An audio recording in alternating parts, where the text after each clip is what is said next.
Vous verrez que cette commission est composée aussi du représentant du candidat. Et c'est cette commission qui procède à la vérification pour savoir si une candidature est recevable ou irrecevable. Lorsque nous sommes entrés, le président Badio Camara nous a immédiatement notifié le fait que le dossier était incomplet. Cela veut dire que le dossier a été ouvert et exploité en l'absence du mandataire et représentant de Ousmane Sonko, ce qui est une violation flagrante de la loi. On lui a posé la question de savoir si le dossier est incomplet. Qu'est-ce qui pourrait être incomplet? Et la réponse a été que les dossiers ont été reçus, les courriers qui les accompagnaient et les pièces annexées étaient aussi reçus, vérifiés par la commission qui a conclu en ce qu'il manquait en fait une pièce, qu'elle était incomplète. Et après, tout est refusé, que le reste nous sera notifié par écrit en temps opportun. Vous ne m'avez pas écouté. Quand je lui ai posé la question, la réponse a été que tous les courriers et tous les documents qui ont été déposés ont été reçus et exploités par la commission,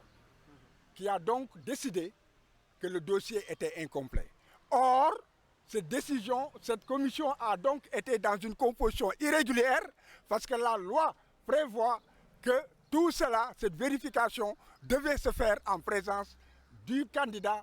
ou du mandataire ou du représentant du mandataire.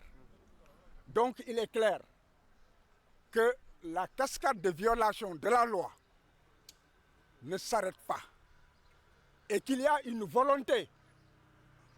d'aller vers des élections qui, dès le départ, manquent de transparence et qui, en tout état de cause, ne reflèteront pas la volonté de la nation. Et la communauté nationale et internationale qui m'écoute peut vérifier les dispositions de la loi et elle pourra voir que la commission ne peut pas siéger valablement si, en fait, le représentant du candidat n'est pas, en fait, présent. C'est la raison pour laquelle je pense que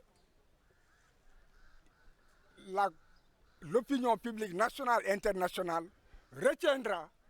que c'est une farce électorale qui a été organisée et qui continue d'être organisée. Qu'est-ce que vous comptez faire? Ce que nous comptons faire, nous le savons, nous ferons les recours prévus par la loi, nous resterons dans la légalité, mais dans tout état de cause, la souveraineté populaire s'exprimera. Je vous remercie.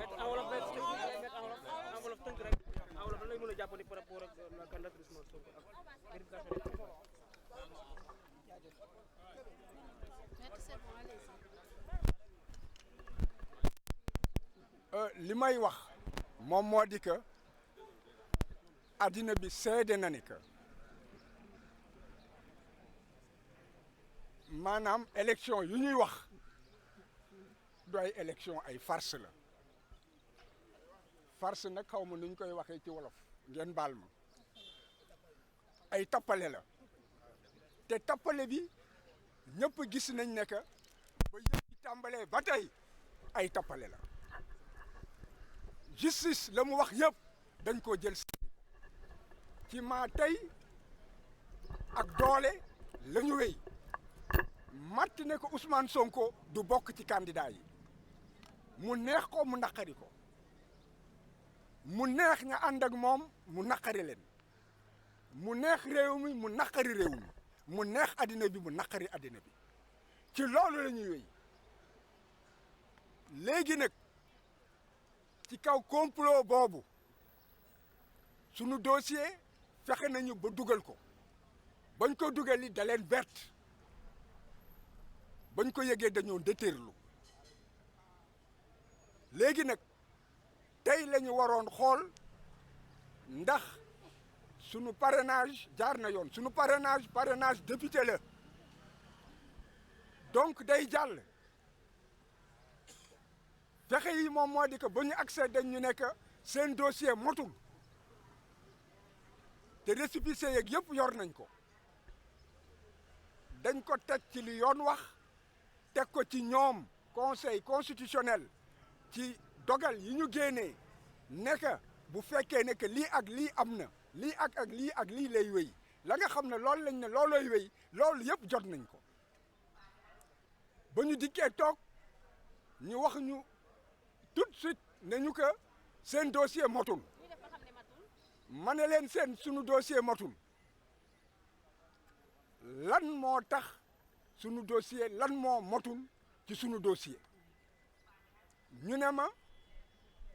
fekkee seen dossier Ousmane Sonko motul te bu fekkee ne que dinañ leen ko yëgal dinañ leen wax lan moo ci motul ma ne leen yéen membre yi toog dossier complet lañ leen jox mu dog ma ne que président bi dog ma Badio Camara ne